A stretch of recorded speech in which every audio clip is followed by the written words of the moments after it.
रायगडच्या रोहा आणि माणगाव शहरामध्ये राष्ट्रवादीच्या नेत्या अदिती तटकरे यांच्या विजयाचे बॅनर झळकले आहेत। निकालापूर्वीच कार्यकर्त्यांनी अदिती तटकरे यांना विजयाच्या शुभेच्छा दिल्या आहेत। अदिती तटकरे यांची प्रचंड बहुमतांनी आमदारपदी निवड झाल्याबद्दल हार्दिक अभिनंदन अशा आशयाचे बॅनर लागले आहेत। अदिती तटकरे यांच्या कार्यकर्त्यांचा आजपासूनच शुभेच्छा आणि विजयश्री साजरा करण्याचा उत्साह सुरू झाला असल्याचं पाहायला मिळत आहे।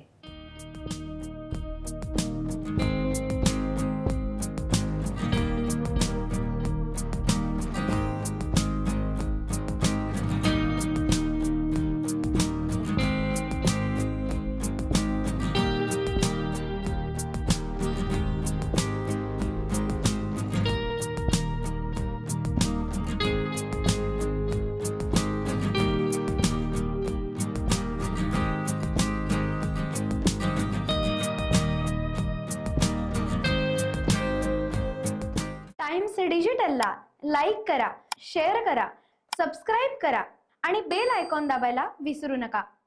Times digital.